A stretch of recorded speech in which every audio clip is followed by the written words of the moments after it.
Hey everyone, welcome to our virtual Vegfest live 15-minute smaller version of our longer version, which will be tomorrow and Saturday. And this is actually cool because yesterday, tech issues, it just wouldn't start. I just could not get this to connect. And we're going with Fluke because here we are today and it works. And I tested it last night and it worked. So let's just, jump into, we have sponsors, Shrew Meats, thanks to them. And they are sponsoring our lives this month for the month of May. And then we have contests, which you can enter to win 6 different prize packs. You can go to virtualvegfest.com, shop our vendors, and enter the contest. Go to the little contest tab and enter to win by doing things such as subscribing to Virtual Vegfest on YouTube, liking our Instagram, or going to the Greenville Fun Fest and liking the Greenville Fun Fest Instagram because that event is August 15th. And you can win a prize pack from Hodo Foods, Crafters Organics, Orgain, Follow Your Heart, Shrew Meats, or Cinnaholic. So it's actually pretty cool. The only caveat with Cinnaholic is you got to be close to one. And we'll check your address to make sure that can happen. So we're going to go into the Vegan Family Kitchen today with Brigitte. And also going to Canada, which is really, not just Canada, but we're going to like Vancouver. We're going like other side of the country up, which is a beautiful place if you haven't been there, because I have. And I'm excited about this because she has something to offer all of you to help feeding you and your family to make it less complicated, less thinking, and still be healthy and satisfied. So if you have any questions or comments, you need to put them in the little box. We definitely encourage that. Also, if you're watching, let us know where you're watching from. Hey, Brigitte, how are you? I'm so happy to be here. I am doing great. How are you today? I'm good. I'm just glad it worked. Me too. It's like, thank you, tech gods, for clicking through. So it's so strange. But I would love for you to share. I'm going to throw it right at you. Share who you are, what is Vegan Family Kitchen, and let's just jump right into it. Well, my name is Brigitte, and I'm the kitchen boss and chief meal planner around here. I started cooking all vegan. I was not totally vegan at the very beginning. I started cooking all vegan food at home, and now 7 or 8 years ago. And the worst thing about it was not cooking. It was deciding what to make. And I became so overwhelmed. And keep in mind, that was like 8 years ago when there were even fewer, vegan blogs and vegan recipes out there than there are today. But just the amazing diversity. Some people think like vegan is a restrictive diet. It's not. Actually, you discover all those foods that you were not aware of. And I was totally overwhelmed. And that is why a few years later, I decided to create this meal planning service that is all plant-based, mostly whole foods, but that does a little bit of sacrifice to convenience in some cases by taking shortcuts, because eating fully whole foods sometimes can take a little bit more time. So this is adapted to, the daily life of most people, and that basically tells my subscribers what's for dinner. I offer the recipes, the shopping list, and most importantly, I structure things in a way that saves my subscribers time, and it decreases food waste by allowing them to take a few steps on the weekend so that they have building blocks in the fridge. And when it's Wednesday night and they're tired after work, they've picked up, kids at daycare, or people are going nuts because it's just that end of day witching hour release. There's the start of a dinner in the fridge, and they're not going to make bad decisions for themselves. They're going to to have really good food that they can eat. And there's nothing more important to me than putting more plants on the plates of more people. Yeah, it's like that. At that end of the day, you're hungry, but you're still doing stuff. Like when we spoke yesterday, I was like, I was hungry while we were talking to prepare to go on. And we still didn't eat dinner till close to 8 p.m. because a lot happened between when we hung up and fixing the problem, fixing the tech stuff, and then getting caught up in other things. And then next thing you know, you're like, I now need to go prepare something. So dinner was literally like the leftover ziti and soy hot dogs and a salad. It was like Oh, just wow. the soy hot dogs take 2 minutes and the ziti microwave, and the salad was already prepared for the night before. So just throw more in, a little bit more into it, and then that was it. Because it's late already. And yeah, the salad's great, but it would be awesome to have something more, more substantial, that kind of is kind of already planned out. You go, okay, boom, boom, boom. And now we're eating. So I'm going to prepare something anyway. But to have that help, to have that guide or the guidance of, and also the shopping list, which will keep you one from buying the ice cream and the cookies and everything else, because you stay within like a budget, and it's more whole food, plant-based, vegan, with some, like, a little bit of cheats, but it still keeps you on focus, and then you're Absolutely. feeding a bunch of people with this. It's really, when we're cooking for a group of people, I think we sometimes feel like a lot of pressure. I mean, I remember when I first went vegan. Now my husband is fully on board, totally, loving the plant-based lifestyle. But when we were just starting, I really felt the need to wow him with every meal, or at the very least, that he wouldn't be upset about, a flop of a dinner, right? A just dinner that didn't fly at all. And that's also something that I care deeply about, is giving people a range of dishes that are familiar, that are not, out there, things that they will not recognize.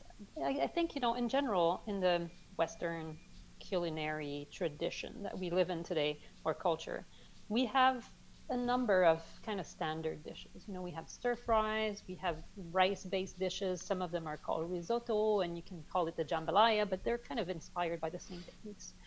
There's uh, what I like to call this over that dishes, which is often like a sauce and pasta kind of thing. There's simmered dishes like chilies and curries, and then there's simmered dishes with more liquid that we call soup. Right? And it goes on a little bit, but there's not a million different things. And we tend to get stuck into a very narrow range of those dishes and to stick with the same ingredients over and over again. And what I think is important as plant based eaters, if we want to really reap the benefits, is to eat as broad as possible a diversity of ingredients. And I aim for 50, 60 different things per week, and that's entirely possible, but it does take a little bit of planning to get there, or if not per week, at least per month. In a given week, I might eat a little bit more quinoa, and the following week, maybe a little more brown rice, but I don't eat brown rice every single meal. There's really, if we want to reap the benefits of plant based eating for our health, I think it's really valuable to diversify what we eat, but it can be super overwhelming, and it occupies just too many brain cycles to have to think about all that for yourself. So I have to say, I follow my meal plans myself. I created them all. I created a 1 year set of meal plans now 2 years ago, and now I continuously update and improve them. But when I follow them, I'm always like, who's the genius who came up with that? Because it makes my life so much easier. And I remember roughly, like, it's not like I ate that thing yesterday, but I know how to cook it. I don't need to look at the instructions carefully. I just look at the list of ingredients, and I can really quickly make dinner, um, because of that experience and because the thinking has been done already. Oh, that's awesome. Can you go into a bit more depth as to how this meal plan works, the pros, the cons, the benefits, and if someone was to say, "Hey, I want to go do this and buy this," I have the discount code ready to hit in the button, and the link is already in the comments as to where they can go and sign up. So, like, let's hear, like, how exactly does this What work? happens? What happens when somebody signs up? Yep. So they get two things. The most important one, and the thing that everybody wants, is the meal plans. So there's two options for subscribing. People can go with a lifetime subscription, which will give them lifetime access to that 1 year set of meal plans. It's a little bit more of an expense up front. I think it's like $120 something. So some people prefer to go quarterly, which is $38 every 3 months. Um, and so what you get is the meal plan that is current and seasonal. And the meal plan includes 5 recipes for every week, but I package them 2 weeks at a time because I think there's really efficiencies to be gained by planning your meals 2 weeks at a time. And the nice thing is that, sometimes you can have a meal today, let's say some kind of chili, and then you freeze the leftovers, like you make more, you freeze the leftovers and it comes back next week in a different forms, maybe with tacos or burritos or something different. And so when you think 2 weeks at a time, it can increase your diversity without too much extra effort. So there's those 5 recipes for every week that are dinner recipes, basically. A shopping list. There's a list of prep steps that I recommend taking on the weekend. So on, say, Sunday afternoon, spend an hour and a half in the kitchen, boom, boom, boom. You do a few steps in advance, and it will allow you to eat more whole foods during the week instead of having to take pre-made commercial shortcuts. If somebody wants to take that shortcut and buy ready-made dressing, for example, well, that's up to them, right? But there's always the option of making it at home on the weekend. And then there's really streamlined weeknight instructions that really anybody can follow. I have a lot of clients that they will do the weekend prep, and their kid, often like a young teenager and up, will do the weeknight component, and it makes it easier, or a husband that's less versed in cooking, or vice versa, something like that. So that's what they get in the package. And then along with that, there's access to me anytime. And a lot of people who are beginners really rely on that, and that's fantastic. If you're at the grocery store and they're out of eggplant and it says eggplant on the shopping list, oh my god, what do I do? You can text me. Sometimes I sleep, but most of the time I'm able to respond to people within an hour or two maximum, sometimes just minutes, and we can go through troubleshooting when there's technical issues in the kitchen. And if you're feeling like super proud about the dish you've made and nobody else cares in your family, you can also send me a picture. So that's what comes with the subscription to the vegan meal plans. Oh, that's awesome. And what's your background? So that makes it so that people should be like, Yeah. you're it. The funny thing about me is I'm not a professional cook, and I'm not a doctor or a dietitian or anything. I come from a project management background. So my job, I was working mostly in research. I have a PhD in sociology. I was not predestined to being a vegan food educator, but I understand very well how people change, how habits are transformed, and I integrate a lot of that knowledge into the meal plans. And I also integrate a lot of nutrition knowledge that I can assess critically, but again, not as a professional, but I think about all of those aspects when I integrate them into the meal plans. And I am just a normal person. I mean that without second thoughts. But like, I'm not a fancy chef. I understand what the average family cook is going through, and I'm not integrating like far out techniques on a weeknight. There's never going to be something that completely stumps people. In my meal plans, they're all standard cooking techniques that come back on a regular basis with a change of ingredients focused on seasonality, so that even beginner plant-based cooks can really enjoy some really, really good dinners. And for the record, I think most of my clients are not vegan. They're plant curious, or I call it vegan after 6, because at home they control what they can eat. And so they will want to eat more plant-based food. And maybe on the weekend, they grill some meat. And that's, the vegan police does not spring out of my meal plans to, chastise people. I'm just happy that more people are eating more plants in a way that makes it easy for them, that makes it thoughtless. It's kind of like going to the gym, right? You walk in the gym and you have a coach who tells you what to do. You don't need to think about it. If you think about it, you might be like, oh, do I do, burpees today, or do I lift some weights? And you're wasting a lot of time.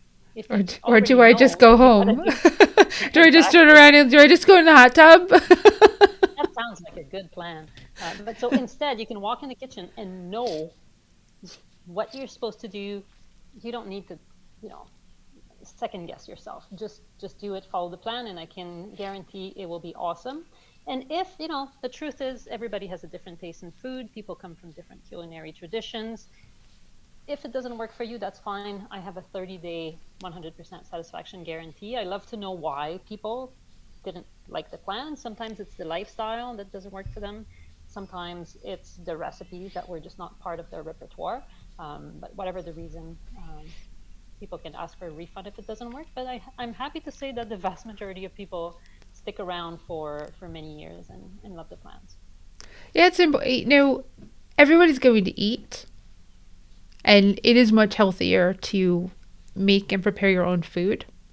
No matter how you Totally. slice it or dice it, even if you're eating fried food and, you know, cake at home, if you're making it yourself, it's still better for you ish Yeah. than going out to a restaurant, because you control the sodium, you control the fat, you control how you're going to fry it or prepare it, how much And you sugar goes control into the that love. cake. Yeah, you You can control the love the that goes into love. it. Yes. Right. And there's something to say, and yes, we all, you know, it's faster to buy ready-made food than to cook at home from the meal plans. There's no doubt. Like, I'm not advertising that in less than 10 minutes every night you will have dinner on the table. And I think that's a good thing. Like, we need to, there's nothing wrong, actually quite the opposite, with slowing down just a wee little bit and making time to cook mindfully for ourselves. I'm not saying that people should spend an hour in the kitchen every day, preparing dinner. Far from it. And that's what the meal plans are about, like about streamlining those steps. But there has to be a middle ground. We have to dedicate ourselves at least a little bit to caring for ourselves, our health, that of our loved ones. And you know, of course, it's a lot of people who listen to this and are like, yeah, our moms and dads. But the reality is that personally, I do this for me. I'm not doing this for my kids. I mean, it's great that I'll be around.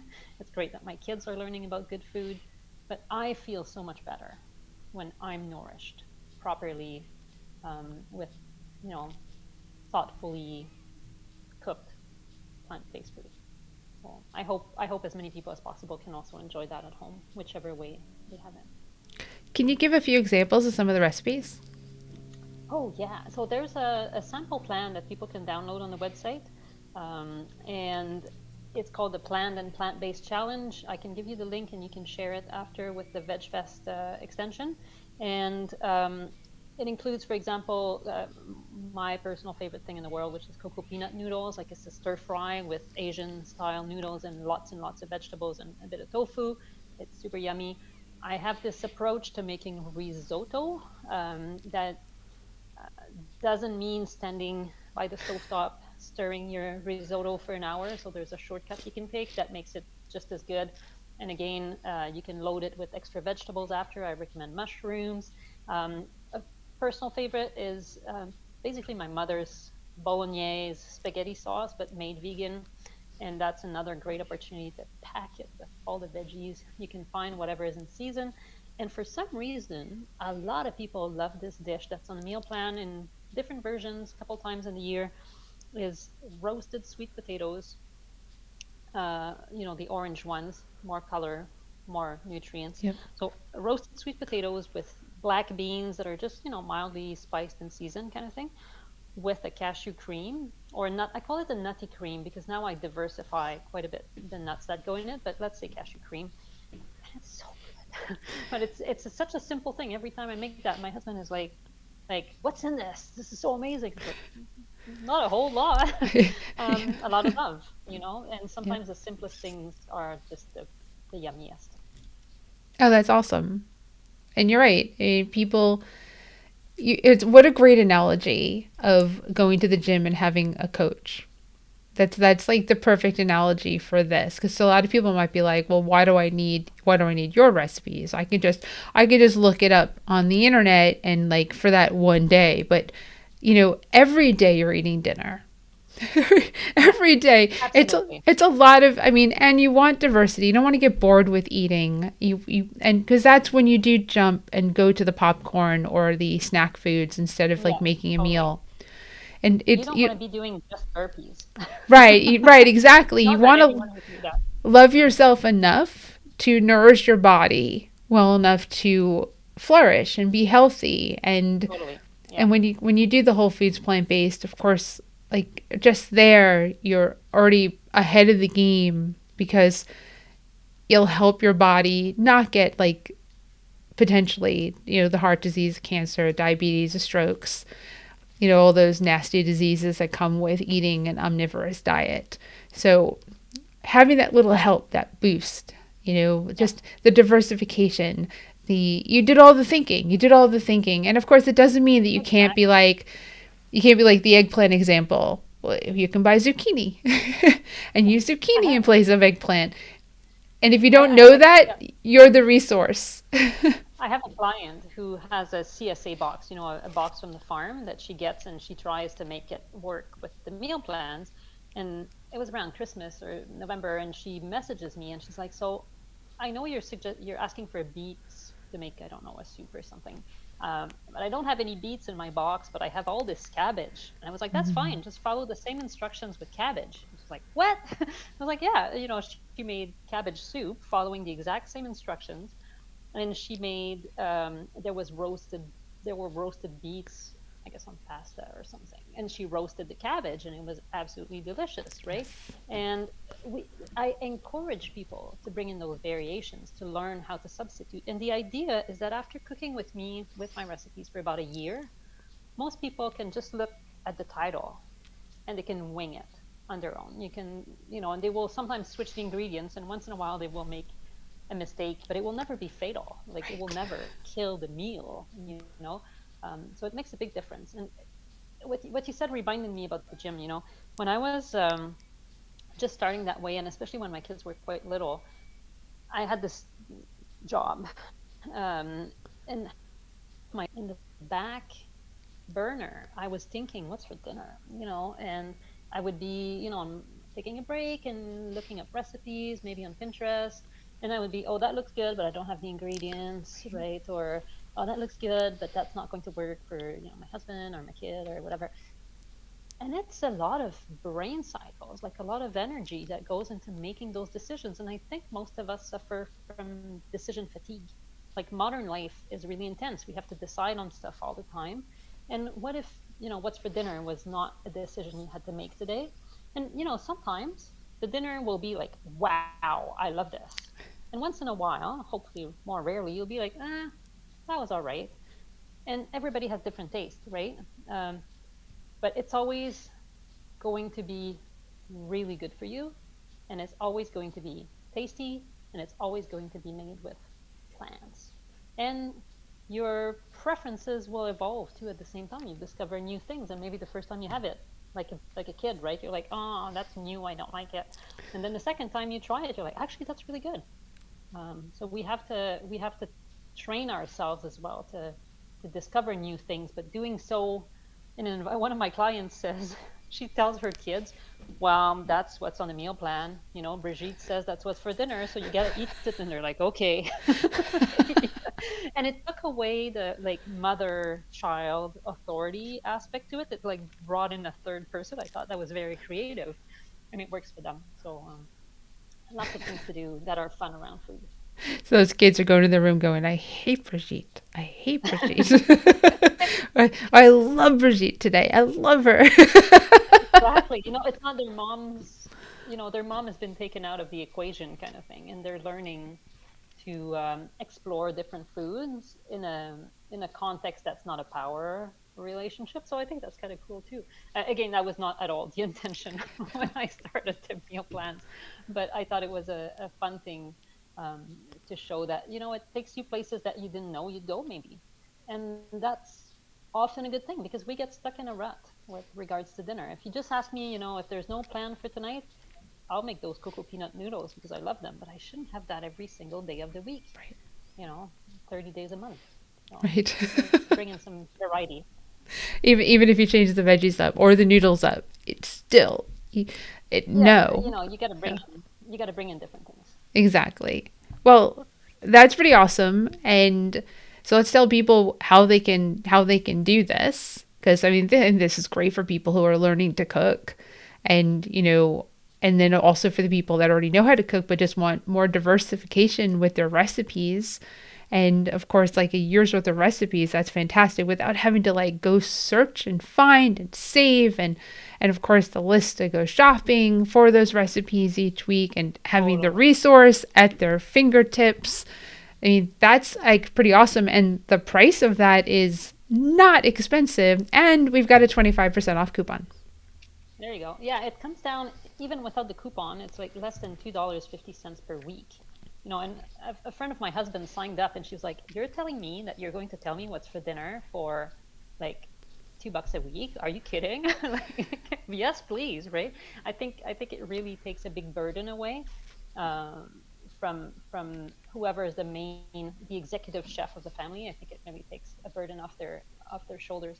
And when you go to that link that you've shared, actually, so at veganfamilykitchen.com, with that extension you gave, at the very top, there's a place to put in your name and email. So put it in there, and you're automatically going to get by email that 1 week sample plan. So the normal plans are 2 weeks. That one is made for 1 week, but it's really intended for beginners.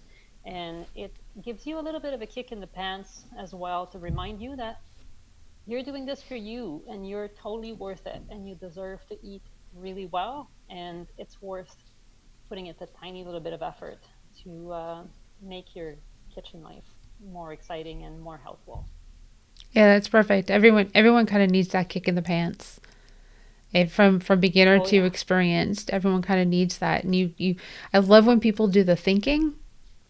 And it's not a lot of money for having somebody else do the thinking. Now you're still doing the cooking, Absolutely.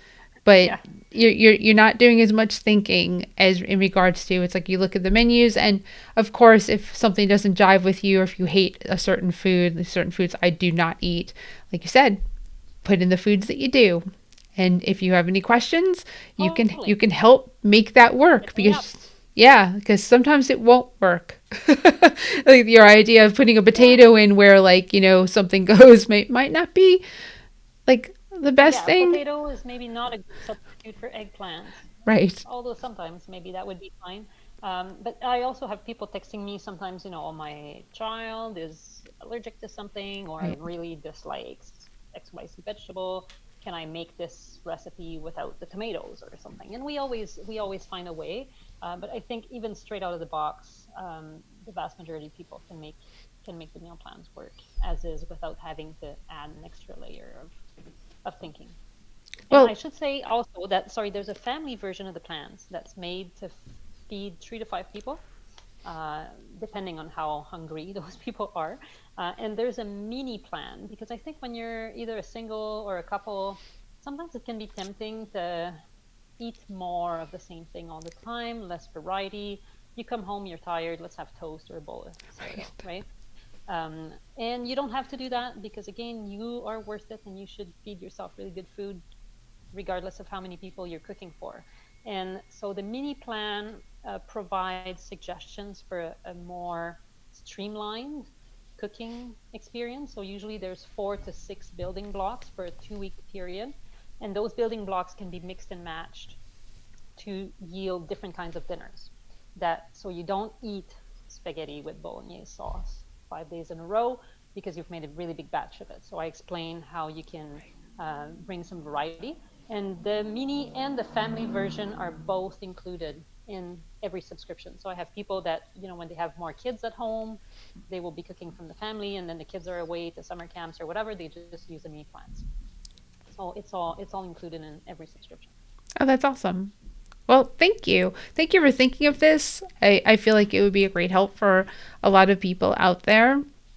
And the most important thing is to remind everyone that you're worth it. Yes. Take the time to feed yourself well and learn to cook. If you haven't learned to cook over the past year with COVID, what have you been doing? Yeah, and it's never, and you can just get started if you need to. You pick the mini plan, you just do 1 or 2 recipes instead of all 6, right?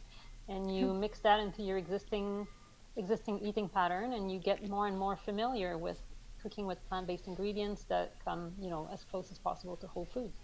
and you'll make awesome discoveries. And if you spend the time today, yeah, it might, you know, you might do fewer other things, like maybe you'll watch one less show on Netflix or scroll your phone for 15 less minutes, and that would be terrible. But think about the time you might save at the other end, at the end of your life, where maybe it will be cut short if you haven't been taking good care of yourself, or going to doctor appointments also takes a lot of time. Worrying about test results is a lot more stressful than worrying about what's for dinner. That's right. So I think it's totally worth it to make that investment up front. It's not a guarantee, it doesn't Right. mean that 100% you're going to live forever. That's not what it is. I'm not making that claim. But, that's one of the essential things in life, is to feed ourselves well. So why not just do it? Couldn't agree more. Well, thank you. Thank you so much. My And of course, pleasure. you'll be Mhm. back next month to do a longer one of these, and we'll delve more into you. Not so much the business. We'll get to know you and your life and all that, which will be a lot of fun because I'm really looking forward to that because we've had some good conversations in 2 days. That would be super exciting, and I'm going to come up with something we can cook while we talk. Ooh, even better. So that should be really fun. Yeah. There's, something I really enjoyed pre-pandemic. Here, I have a meetup group that's called the Vancouver Plant-Based Nutrition and Cooking Meetup. And one thing that was so awesome that we did was we had cooking clubs. And we would get together, 5 people, and we would rotate, this month in my kitchen, next month in your kitchen. And we'd each cook one dish, more or less from the meal plans. And so we'd each go home with a little bit of everything, and that was so nice. Being in the kitchen together is a fantastic opportunity to get to know each other. Unfortunately, that's not happening right now, but if you're a meal plan subscriber, you can text me. Sometimes I also do live cooking in my Facebook group, so that's another good opportunity to get people together, to get to know each other, and to really feel the plant love. Oh, that's awesome. That's absolutely awesome. I have an idea I'd love to talk to you about after this. So, all right, Yeah, Brigitte, thank you, thank you, thank you. I appreciate your time and I look forward to the next time we're together. me too. Thank you so much, and I look forward to connecting again, and keep eating those plants. All right, definitely. Here we go. Take care. So, everyone, thank you so much for joining us for this mini version of Virtual Vegfest Live. And we're back tomorrow because tomorrow's Thursday at 4 p.m. with Sally Lipsky. And then on Saturday at 4 p.m. Eastern Daylight Time with the Cranky Vegan. We'll be here with Jake. Can't wait. So, have a great day, and we will see you tomorrow. Remember to subscribe to Virtual Veg Fest on YouTube and enter our contests.